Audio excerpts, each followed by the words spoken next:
آقا کے وفادار ہیں علماء دیوبند اسلام کے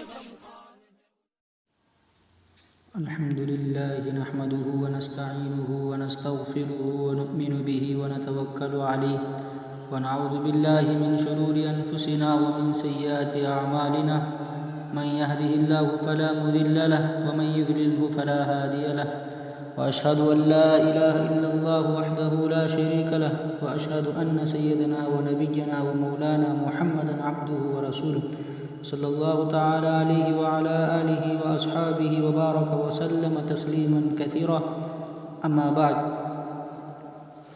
حضرت انس رضی اللہ عنہ وہ صحابی ہیں جو 10 سال تک مدینہ منورہ میں حضور اقدس صلی اللہ علیہ وسلم کی خدمت کرتے رہے.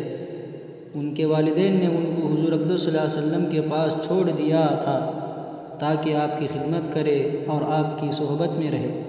وہ فرماتے ہیں کہ حضور اقدس صلی اللہ علیہ وسلم تمام انسانوں میں سب سے زیادہ حسین تھے اور تمام انسانوں میں سب سے زیادہ سخی تھے اور فیاض تھے اور تمام انسانوں میں سب سے زیادہ بہادر تھے. 3 صفتیں خاص طور پر یہاں بیان فرمائیں. پہلی صفت یہ بیان فرمائی کہ آپ سب سے زیادہ حسین تھے اور سب سے زیادہ خوبصورت تھے. اللہ جل جلالہ نے جہاں آپ کو سیرت کے اعلیٰ مقام سے نوازا تھا وہاں حسن صورت میں بھی آپ یکتا تھے. حضرت انس رضی اللہ عنہ ایک اور موقع پر فرماتے ہیں کہ ایک رات میں حضور اقدس صلی اللہ علیہ وسلم کے پاس بیٹھا ہوا تھا. 14ویں رات کا چاند تھا اور حضور اقدس صلی اللہ علیہ وسلم ایک دھاری دار جوڑا پہنے ہوئے تشریف فرما تھے. تو میں کبھی حضور اقدس صلی اللہ علیہ وسلم کو دیکھتا اور کبھی 14ویں رات کے چاند کو دیکھتا تو حضور اقدس صلی اللہ علیہ وسلم 14ویں رات کے چاند سے زیادہ خوبصورت معلوم ہوتے تھے. عام طور سے لوگوں میں مشہور ہے کہ حضرت یوسف علیہ السلام سب سے زیادہ خوبصورت انسان تھے. خود قرآن کریم نے ان کا واقعہ تفصیل سے سورہ یوسف میں بیان فرمایا ہے اور واقعتاً اللہ تبارک و تعالیٰ نے ان کو بڑا حسن عطا فرمایا تھا.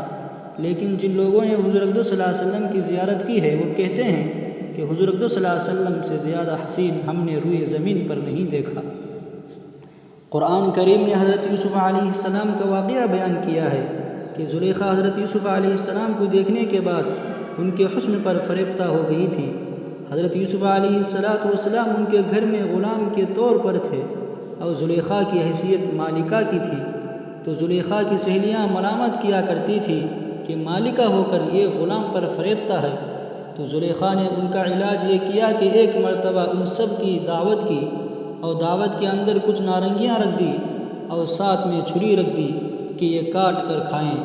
پھر حضرت یوسف علیہ السلام سے کہا کہ آپ اندر آ جاؤ. تو حضرت یوسف علیہ السلام جس وقت کمرے کے اندر داخل ہوئے تو زلیخا کی سب سہیلیاں بیٹھی ہوئی تھی، ہاتھ میں چھری تھی اور نارنگی تھی. تو ایک دم سے حضرت یوسف علیہ السلام سامنے آئے تو ان کا حسن و جمال دیکھ کر ایسی مبہوت ہو گئی کہ ہاتھ میں چھری تھی، نارنگیاں کاٹنا چاہتی تھی، مبہوت ہو کر خود اپنے ہاتھ کاٹ ڈالے. یہ قرآن شریف میں ہے. اور جب زلیخا نے دیکھا کہ ہاتھ کٹ گئے تو زلیخا نے کہا کہ فَذَلِكُنَّ الَّذِي لُمْتُنَّنِي فِيهِ، یہ وہ شخص ہے جس کے بارے میں تم مجھے ملامت کرتی تھی کہ تم اس کے حسن پر کیسے فریفتہ ہو گئی. تو حضرت عائشہ رضی اللہ عنہا فرماتی ہیں کہ زلیخا کی سہیلیاں جنہوں نے زلیخا کو ملامت کی تھی انہوں نے حضرت یوسف علیہ السلام کو دیکھ کر اپنے ہاتھ کاٹ لیے تھے.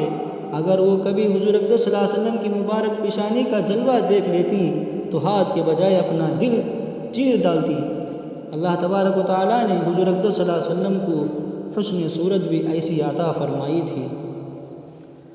اور دوسری صفت ارشاد فرمائی کہ آپ صلی اللہ علیہ وسلم تمام انسانوں میں سب سے زیادہ سخی اور فیاض تھے. کوئی انسان کبھی کوئی حاجت لے کے آپ کے پاس آتا تو نامراد واپس نہیں جاتا تھا. ایک حدیث میں آتا ہے کہ حضور اقدس صلی اللہ علیہ وسلم کے پاس کوئی مانگنے آتا تو کبھی کسی مانگنے والے کو نہ نہیں فرمایا. اور تیسری صفت یہ بیان فرمائی کہ آپ صلی اللہ علیہ وسلم تمام انسانوں میں سب سے زیادہ بہادر تھے.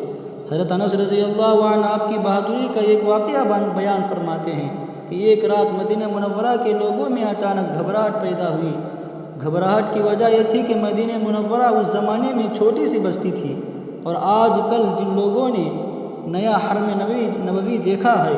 وہ کہتے ہیں کہ حضور اقدس صلی اللہ علیہ وسلم کے زمانے کی جو بستی تھی وہ ساری حرم کے اندر آ گئی، تو چھوٹی سی بستی تھی، لوگ سوئے ہوئے تھے، اچانک بستی سے باہر جنگل یا صحرا کی طرف سے کوئی خوفناک قسم کی آواز آئی۔ وہ آواز شاید کچھ اس قسم کی تھی جیسے اچانک کوئی دشمن حملہ کر دے یا رات کو شب خون مار دے، یا اللہ جانے کیا آواز تھی جس سے سب لوگ ایک دم خوف زدہ ہو کر پریشان ہو گئے اور گھبرائے کہ نہ جانے یہ آواز کیسی ہے۔ حضرت انس رضی اللہ عنہ فرماتے ہیں کہ لوگ گھروں سے باہر نکلے اور جس طرف سے آواز آئی تھی اس طرف چلنا شروع کیا کہ معلوم کرے کہ کیا آواز آئی ہے۔ ابھی تھوڑی دور ہی گئے تھے، دیکھا کہ حضور اقدس صلی اللہ علیہ وسلم گھوڑے پر سوار واپس تشریف لا رہے ہیں، یعنی ابھی لوگوں نے چلنا ہی شروع کیا تھا کہ اس سے پہلے حضور اقدس صلی اللہ علیہ وسلم گھوڑے کی ننگی پیٹھ پر سوار ہو کر پہلے ہی آگے تشریف لے جا چکے تھے اور واپس تشریف لا رہے تھے۔ فرماتے ہیں کہ حضور اقدس صلی اللہ علیہ وسلم حضرت ابو طلحہ رضی اللہ عنہ کے گھوڑے کی ننگی پیٹھ پر سوار تھے، اس پر زین نہیں تھی اور آپ کی گردن مبارک میں تلوار لٹکی ہوئی تھی اور آپ واپس تشریف لا رہے تھے۔ سب لوگوں کو آتا ہوا دیکھا تو فرمایا کہ کوئی خوف کی بات نہیں ہے، کوئی گھبراہٹ کی بات نہیں ہے، آگے کچھ بھی نہیں ہے۔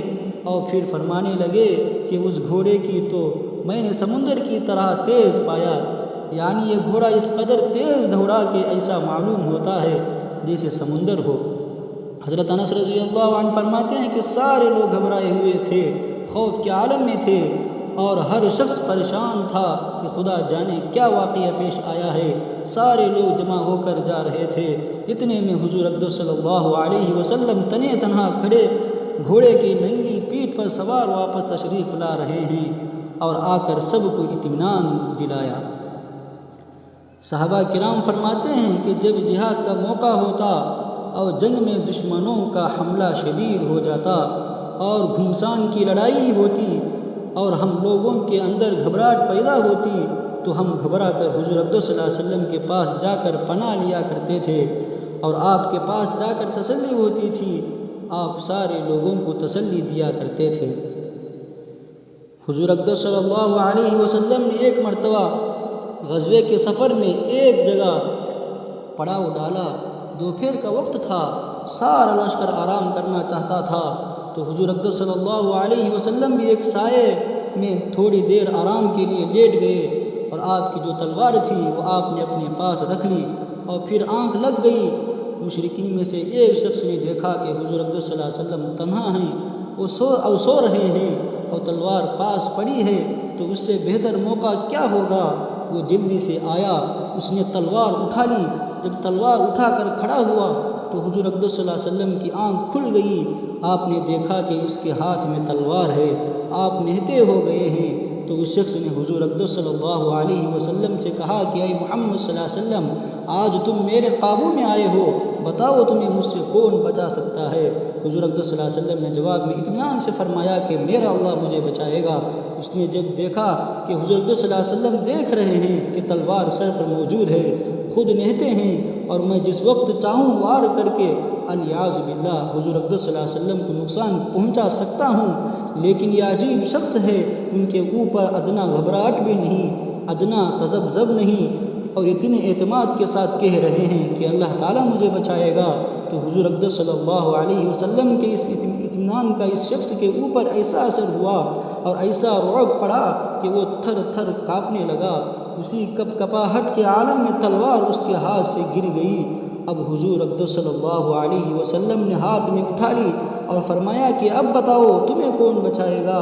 تو وہ شخص یہ منظر دیکھ کر گھبرا گیا۔ حضور اقدس صلی اللہ علیہ وسلم نے فرمایا کہ میں تمہیں قتل نہیں کروں گا اس واسطے کہ تم نہتے ہو، اور میں اپنی ذات کے لیے کسی سے انتقام نہیں لیا کرتا۔ تو اس مشرکین نے جب حضور اقدس صلی اللہ علیہ وسلم کے یہ حسن اخلاق دیکھا تو اللہ تبارک و تعالیٰ نے اس کو ایمان کی توفیق دے دی، اور وہ اشہد ان لا الہ الا اللہ و اشہد ان محمدًا عبدہ و رسولہ پڑھ کر مسلمان ہو گیا۔ حضور اقدس صلی اللہ علیہ وسلم کی شجاعت کے ایک دو نہیں بلکہ سینکڑوں واقعات ہیں، اس لیے حضرت انس رضی اللہ عنہ فرماتے ہیں کہ آپ تمام انسانوں میں سب سے زیادہ بہادر تھے۔ اس واقعے کو بیان کرنے سے جو سبق دینا مقصود ہے وہ یہ ہے کہ ایک مومن جس کا اللہ جل جلالہ پر ایمان ہو اسے بزدل نہیں ہونا چاہیے، بلکہ مومن کو بہادر ہونا چاہیے۔ اور بہادر ہونے کا تقاضا یہ ہے کہ انسان ایک حد تک احتیاط کے تقاضوں پر بے شک عمل کرے، لیکن ان پر عمل کرنے کے بعد اپنا معاملہ اللہ کے حوالے کر دے کہ اللہ تبارک و تعالیٰ نے جو کچھ میری قسمت میں لکھا ہوا ہے وہ مجھے پہنچنا ہے۔ کائنات کی کوئی طاقت مجھے اللہ جل جلالہ کی تقدیر کے خلاف نقصان نہیں پہنچا سکتی۔ یہ اطمینان ایک مومن کے دل میں ہونا چاہیے کہ ساری کائنات مل کر بھی اگر مجھے کوئی نقصان پہنچانا چاہے تو اللہ کی مرضی کے بغیر، اللہ کی مشیت کے بغیر، اس کی اجازت کے بغیر کوئی مجھے نقصان نہیں پہنچا سکتا۔ اور اگر ساری کائنات مل کر مجھے کوئی نفع پہنچانا چاہے تو اللہ کی اجازت کے بغیر، اللہ کی مشیت کے بغیر کوئی پہنچا سکتا۔ یہ ایک حدیث میں حضور اقدس صلی اللہ علیہ وسلم نے ارشاد فرمایا کہ جس مومن کا اس بات پر ایمان ہو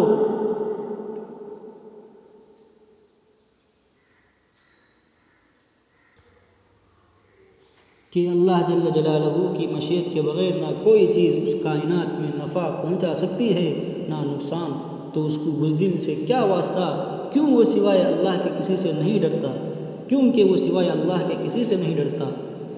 ہاں، اللہ ہی نے یہ حکم ضرور دیا ہے کہ احتیاط کے جتنے تقاضے ہیں وہ پورے کر لو۔ مذکورہ واقعے میں دیکھے کہ جب حضور اقدس صلی اللہ علیہ وسلم گھبراہٹ کے موقع پر جنگل کی طرف نکلے تو آپ کی گردن میں تلوار تھی، تو سبق یہ دیا کہ احتیاط نہ کرنا اور اسباب کو اختیار نہ کرنا یہ خود کشی ہے، یہ کوئی بہادری نہیں ہے جس کی اجازت نہیں ہے۔ احتیاط کے تقاضوں پر پورا عمل کر لو جو معمول کے تقاضے ہیں۔ حضور اقدس صلی اللہ علیہ وسلم ویسے بھی جا سکتے تھے کہ بھائی اللہ تعالیٰ کو جو منظور ہوگا وہ ہو کر رہے گا، لیکن اللہ ہی نے حکم دیا ہے کہ خذوا حذرکم، اپنی بچاؤ کا سامان جتنا تم کر سکتے ہو کر لو، اس کے بعد معاملہ اللہ پر چھوڑ دو۔ تو بچاؤ کی جو تدبیریں ہیں ان کو آدمی اختیار کر لے اور پھر معاملہ اللہ تعالیٰ پر چھوڑ دے کہ اللہ تعالیٰ نے جو کچھ لکھا ہے وہ ہو کر رہے گا، کوئی انسان مجھے نفع یا نقصان نہیں پہنچا سکتا۔ یہ اعتقاد جس کے دل میں جاگزین ہو جائے پھر وہ کائنات کی کسی طاقت سے نہیں ڈرتا۔ موحد وہ ہے اس کے پاؤں پر سونا بکھیر دو یا اس کے سر پر تلوار لے کر کھڑے ہو جاؤ، اس کو کسی سے امید اور کسی سے خوف نہیں ہوتا سوائے اللہ جل جلالہ کے۔ توحید کے معنی ہی اللہ کو ایک ماننا، تو اللہ کو ایک ماننے کا تقاضا یہ ہے کہ کائنات میں کوئی ذرہ اور کوئی پتا اس کی مشیت کے بغیر نہیں ہل سکتا۔ وہی ذات محبت کے لائق ہے، وہی ذات امیدیں باندھنے کے لائق ہے، وہی ذات ڈرنے کے لائق ہے، اس کے سوا کوئی ذات ڈرنے اور امید باندھنے کے لائق نہیں ہے۔ حضرت مولانا حبیب الرحمن صاحب رحمہ اللہ دارالعلوم دیوبند کے محتمم تھے، اور حضرت مولانا مفتی شفیع صاحب عثمانی رحمۃ اللہ علیہ کے استاذ تھے۔ دارالعلوم دیوبند جو بڑا زبردست تعلیمی ادارہ ہے اس کے سب سے بڑے منتظم اعلیٰ تھے، تو ایک زمانے میں ان کے خلاف ایک مہم چل پڑی، جیسا کہ لوگ بعض اوقات کسی منتظم کے خلاف مہم چلا دیتے ہیں، اور وہ مہم بھی ایسی چل پڑی کہ دشمنی کی حد تک لوگ حضرت مولانا حبیب الرحمن صاحب کے خون کے پیاسے ہو گئے۔ گرمی کا موسم تھا، آپ گرمی کی وجہ سے دفتر کے اندر نہیں سو سکتے تھے، اس لیے آپ معمول کے مطابق معمولی حفاظتی انتظامات کر کے چھت کے اوپر سوتے تھے۔ کسی نے آ کر ایک دن کہا کہ حضرت یہ سارے لوگ آپ کے خلاف ہو رہے ہیں اور دشمنی پر اترے ہوئے ہیں، ایسی حالت میں آپ خاص طور پر احتیاط کریں، یہاں چھت کے اوپر آپ تنہا سوتے ہیں، یہ مناسب معلوم نہیں ہوتا۔ حضرت نے فرمایا کہ بھائی یہ ٹھیک ہے، احتیاط کرنی چاہیے، اور جو شریعت کا حکم ہے انشاءاللہ اس کے مطابق احتیاط کروں گا، لیکن جہاں تک اس بات کا تعلق ہے کہ لوگ میرے دشمن بنے ہوئے ہیں اور خون کے پیاسے ہو رہے ہیں، تو یاد رکھو کہ میں اس باپ کا بیٹا ہوں جس کے جنازے کو اٹھانے کے لیے 4 آدمی بھی میسر نہیں آئے۔ حضرت مولانا حبیب الرحمن صاحب عثمانی تھے، حضرت عثمان غنی رضی اللہ عنہ کی اولاد میں سے تھے۔ حضرت عثمان غنی رضی اللہ عنہ کو جب باغیوں نے شہید کیا تو رات کے وقت اندھیرے میں چوری چھپی دفن کیا گیا۔ حضرت مولانا حبیب الرحمن صاحب نے فرمایا کہ بے شک احتیاط کرنی چاہیے، اس کا جو کچھ تقاضا ہے اس پر عمل کروں گا، لیکن ایک مومن کا یہ اعتقاد ہونا چاہیے کہ اللہ کے سوا کائنات کی کوئی طاقت نہ نفع پہنچا سکتی ہے نہ نقصان، تو پھر ڈر کس بات کی ہے، تو خوف کس بات کی ہے؟ جو کچھ ہے وہ اللہ کے حکم کی تعمیل میں ہے۔ اللہ تعالیٰ نے فرمایا کہ ہتھیار لے لو تو لے لو، اللہ تعالیٰ نے فرمایا کہ احتیاط کرو تو کرو، اللہ تعالیٰ نے فرمایا کہ بچاؤ کا سامان کرو تو کرو۔ ڈرنے کے کیا معنی؟ جو کچھ تقدیر میں لکھا ہے وہ ہو کر رہے گا۔ یہ یہودی قوم ابتدا ہی سے ان کی طبیعت میں شرارت ہے، اور شرارت ان کی زندگیوں میں داخل ہے۔ قرآن مجید بھی ان شرارتوں کے بیان سے بھرا ہوا ہے۔ انہوں نے حضرت موسیٰ علیہ السلام کو بھی اتنا تنگ کیا جس کا کوئی حساب نہیں ہے۔ جب حضور اقدس صلی اللہ علیہ وسلم مدینہ منورہ تشریف لے گئے تو مدینہ منورہ میں آس پاس یہودیوں کی بستیاں تھیں، اور حضور اقدس صلی اللہ علیہ وسلم کے تشریف لانے سے ان کو طرح طرح سے حسد تھا۔ ایک حسد تو یہ تھا کہ ان کی کتابوں میں یہ بات درج تھی کہ آخر زمانے میں ایک پیغمبر آنے والے ہیں، اور توریت کے مختلف صحیفوں میں حضور اقدس صلی اللہ علیہ وسلم کی تشریف آوری کی بشارتیں موجود تھی۔ تو ان کی خواہش یہ تھی نبی آخر الزماں جو تشریف لائیں وہ بھی ہمارے خاندان سے ہوں۔ اللہ تبارک و تعالیٰ نے کچھ ایسا تکوینی طور پر نظام بنایا تھا کہ حضرت ابراہیم علیہ السلام کے دو بیٹے تھے، ایک حضرت اسماعیل علیہ السلام اور ایک حضرت اسحاق علیہ السلام۔ حضرت ابراہیم علیہ السلام کے بعد سے حضور اقدس صلی اللہ علیہ وسلم تک جتنے انبیاء کرام آئے وہ سب حضرت اسحاق علیہ السلام کی اولاد میں آئے۔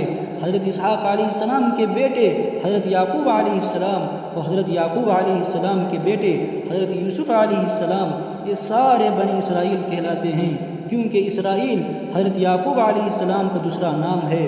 تو ان کی اولاد میں سارے انبیاء کرام علیہ السلام آتے رہے، اور حضرت ابراہیم علیہ السلام کے دوسرے صاحبزادے حضرت اسماعیل علیہ السلام کے اولاد میں صرف آخر میں حضور اقدس صلی اللہ علیہ وسلم تشریف لائے۔ سارے انبیاء کرام علیہ السلام بنی اسرائیل میں آئے، اور ایک نبی حضرت اسماعیل علیہ السلام کی اولاد میں آئے جن کو اللہ تعالیٰ نے تمام انبیاء کرام کا سردار اور سید الانبیاء والمرسلین بنایا۔ چونکہ سارے انبیاء کرام علیہ السلام بنی اسرائیل میں آ رہے تھے، اور یہودی بھی بنی اسرائیل سے تعلق رکھتے ہیں، تو اس واسطے ان کی خواہش یہ تھی کہ جو آخری نبی آنے والے ہیں وہ ہمارے ہی خاندان میں یعنی بنی اسرائیل میں آئے۔ لیکن آپ صلی اللہ علیہ وسلم بنو اسماعیل میں یعنی حضرت اسماعیل علیہ السلام کے اولاد میں آ گئے، اس لیے ان کو حضور اقدس صلی اللہ علیہ وسلم سے حسد ہو گیا، جس کا ذکر قرآن شریف میں بھی ہے۔ دوسری وجہ حسد کی یہ تھی کہ یہودی ہمیشہ پیسے کا پجاری رہا، اس کا قبلہ وہ کعبہ ہمیشہ سے پیسہ اور مال و دولت ہے۔ تو مدینہ منورہ میں بھی جو یہودی آباد تھے ان کا سارا تجارتی کاروبار سود کا تھا، اور مدینہ منورہ کے دوسرے لوگوں کو سود پر قرضے دیتے تھے اور سود کا کاروبار کرتے تھے۔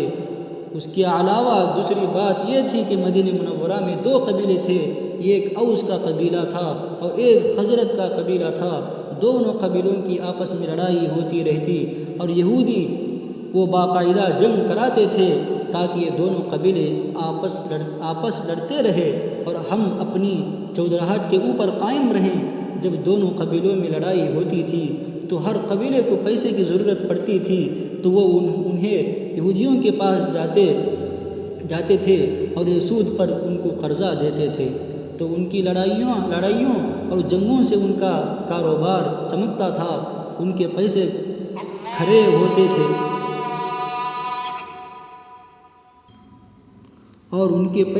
ہوتے تھے یہ انہوں نے سلسلہ چلایا ہوا تھا۔ جب حضور اقدس صلی اللہ علیہ وسلم مدینہ منورہ تشریف لائے تو آپ کی برکت اور آپ کی فیض سے یہ دونوں قبیلے شیر و شکر ہو گئے۔ ان دونوں کی صدیوں کی لڑائیاں حضور اقدس صلی اللہ علیہ وسلم نے آ کر ختم کرا دی۔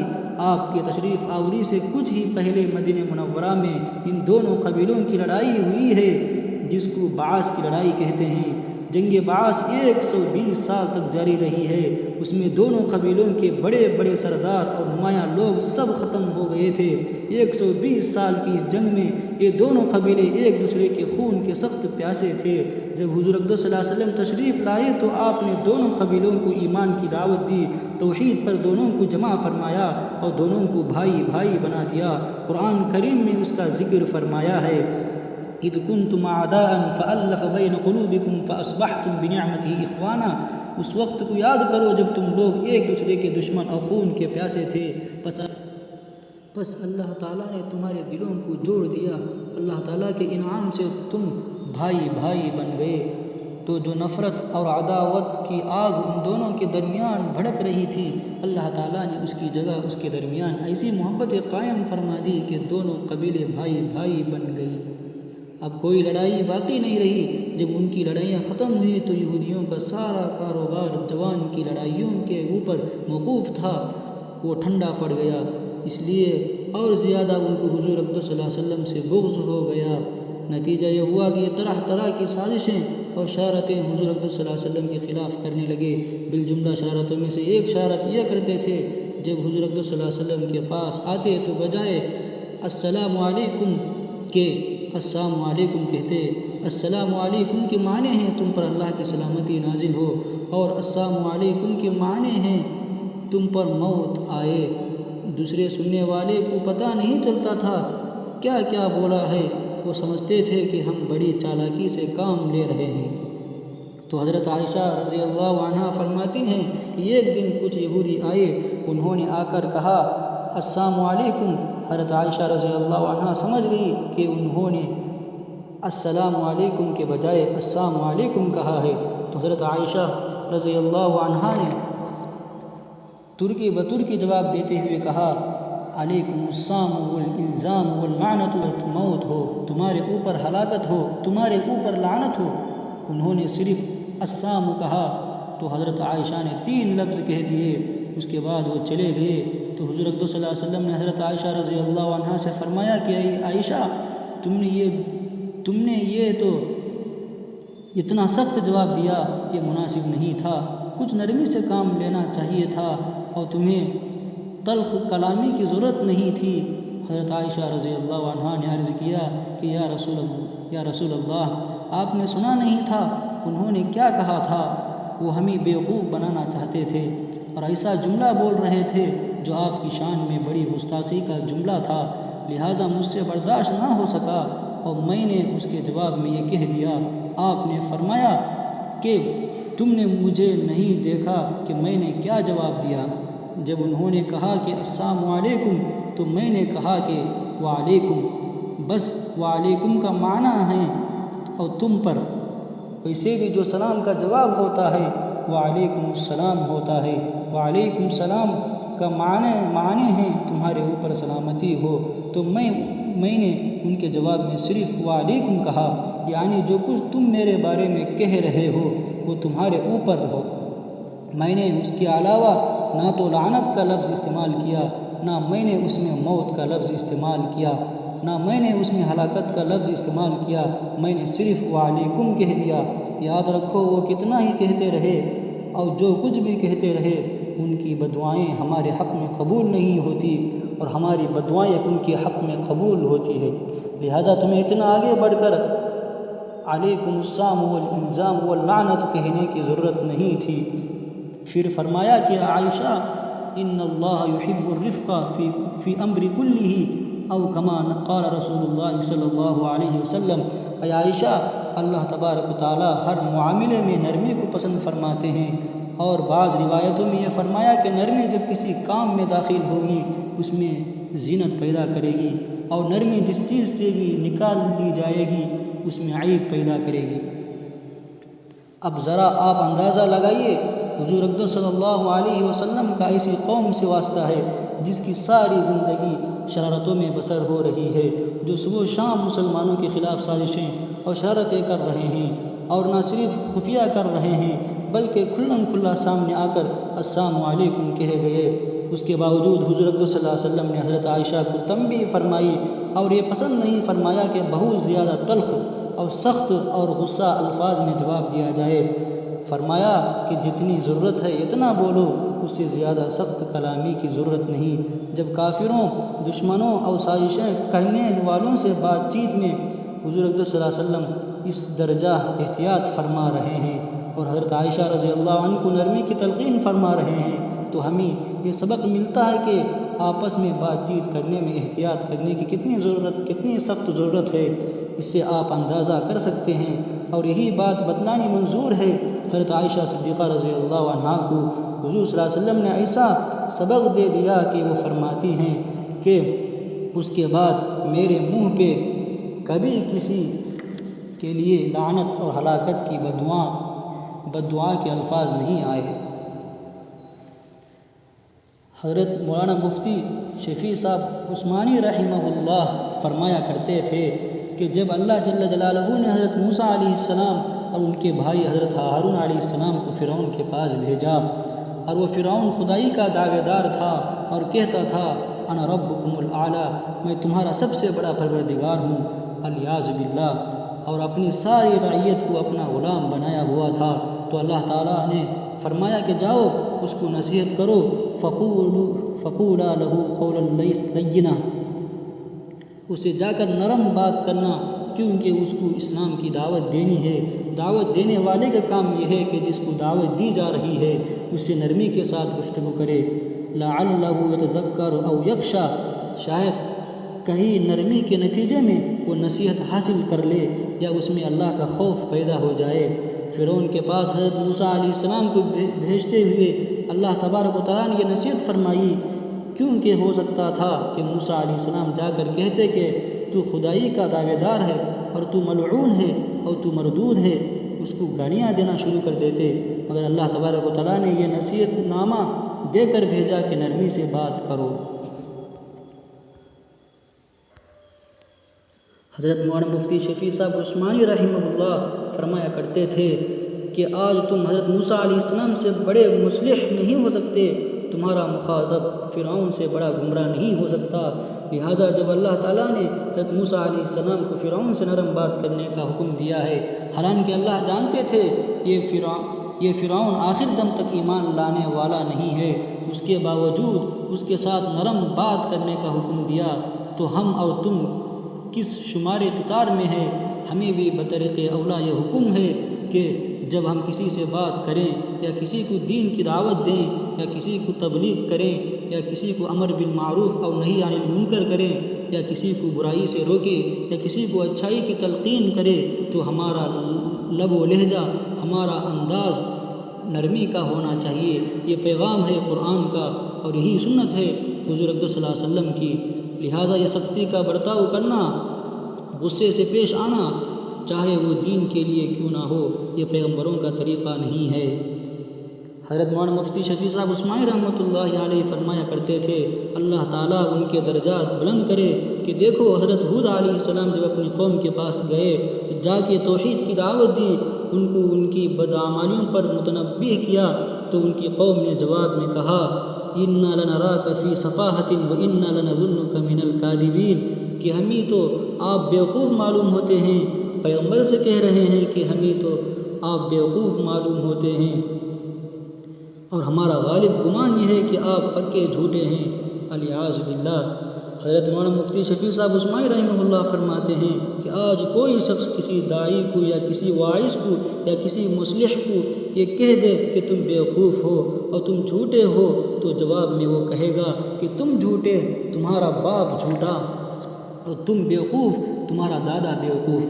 لیکن یہ دیکھو کہ پیغمبر نے کیا جواب دیا، پیغمبر نے جواب دیا یوم لیس بی صفاحۃ ولکنی رسول من رب العالمین، ہوں لیکن مجھے اللہ رب العالمین نے بھیجا ہے تمہاری ہدایت کے لیے۔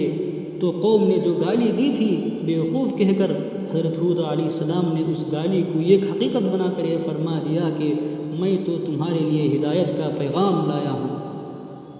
پیغمبر گالی کا جواب گالی سے نہیں دیتا، برائی کا جواب برائی سے نہیں دیتا، اس کے مخالف کتنا ہی سخت برتاؤ کرے وہ نرمی سے کام لیتا ہے اور وہ اسی نرمی سے دل جیتتا ہے۔ قرآن میں ہے فَبِمَا رَحْمَةٍ مِّنَ اللَّهِ لِنْتَ لَهُمْ، اللہ تعالیٰ حضور اقدس صلی اللہ علیہ وسلم کو خطاب کر کے فرماتے ہیں کہ اللہ تعالیٰ کی رحمت ہے کہ آپ کو اللہ تعالیٰ نے نرمی عطا فرمائی ہے۔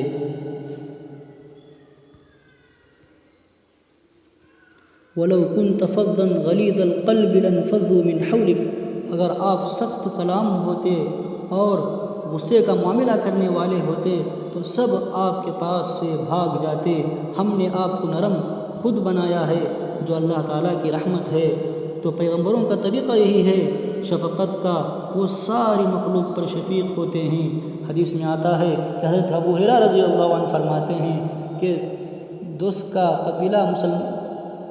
کا قبیلہ مسلمان نہیں ہوتا تھا تو لوگوں نے آ کر حضور اقدس صلی اللہ علیہ وسلم سے عرض کیا، آپ نے دعا کی، اے اللہ اوس قبیلے کو ہدایت عطا فرما دیجئے، ان کو میرے پاس لے آئیے۔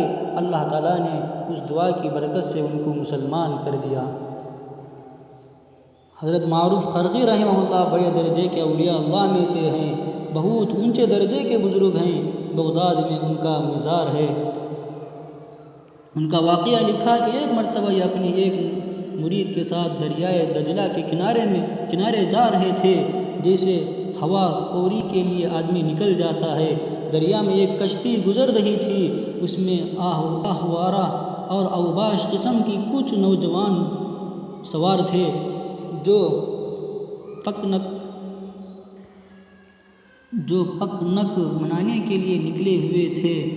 نوجوان لوگ تھے، نہ دین کی فکر، نہ خدائی کی فکر، نہ آخرت کی فکر، وہ گاتے بجاتے جا رہے تھے۔ جب وہ قریب سے گزرے تو انہوں نے دیکھا کہ دو ملا ٹائپ کے آدمی جا رہے ہیں۔ ان کی رگ مذاق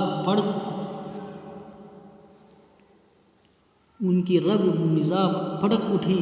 ایسے موقع پر جب کہ آوارہ اور اوباش قسم کے لوگ تفریح کے لیے نکلے ہوں اور وہاں کوئی مولوی ٹائپ کا آدمی سامنے آ جائے تو اور زیادہ مذاق اور دل لگی کی سوچتی ہے۔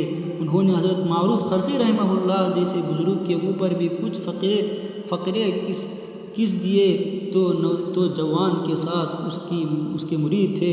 انہوں نے کہا کہ دیکھیے یہ کتنے گستاخی لوگ ہیں کہ ایک تو خود معصیت میں مبتلا ہیں، گناہ میں مبتلا ہیں، اور پھر صرف اتنا نہیں کہ خود مبتلا ہیں بلکہ کوئی اللہ کے نیک بندے حضور صلی اللہ علیہ وسلم کی سنت کے مطابق عمل کر رہے ہیں تو یہ ان کا مذاق بھی اڑا رہے ہیں، ان کی شان میں گستاخی کر رہے ہیں۔ تو حضرت آپ ان کے لیے بددعائیں کر دیجئے کہ اللہ تعالیٰ ویسے نافرمانیوں کو اور ویسے سرکشوں کو غارت کرے۔ حضرت معروف خرقی رحمہ اللہ نے ہاتھ اٹھائے اور دعا فرمائی کہ اللہ آپ نے ان کو اس دنیا میں مسرتیں عطا فرمائی ہے اور خوشیاں عطا فرمائی ہے، آپ ان کو آخرت میں بھی خوشیاں عطا فرما دے۔ وہ مرید کہنے لگے کہ حضرت آپ نے تو اور زیادہ ان کے حق میں دعا کر دی۔ فرمایا کہ بھائی تمہارا کیا نقصان ہے، ان کو اللہ میاں نے اس دنیا میں خوشیاں دے دی تو آخرت میں بھی خوشیاں دے دے، اور آخرت میں خوشیاں اس وقت ملے گی جب اللہ تعالیٰ ان کی اصلاح کر دے گا اور ان کو نیک بنا دے گا۔ تو گویا میں نے دعا یہ کی ہے کہ اے اللہ ان کو نیک بنا دے، جس کے نتیجے میں ان کو دنیا میں بھی خوشیاں ملے اور آخرت میں بھی خوشیاں مل جائیں۔ یہ ہے ایک مصلح اور ایک داعی کا جذبہ کہ وہ اس قسم کی باتوں کو خاطر میں نہیں لاتا تاکہ دوسرا کہنے والا یہ کہہ رہا ہے وہ تو حضور اقدس صلی اللہ علیہ وسلم کی سنت پر عمل پیرا ہیں کہ ان اللہ یحب الرفق فی امر کلہ، کہ اللہ تعالیٰ ہر کام میں نرمی کو پسند فرماتے ہیں۔ اللہ تعالیٰ ہم سب کو اس پر عمل کرنے کی توفیق عطا فرمائے، آمین۔ وآخر دعوانا الحمد للہ رب العالمین۔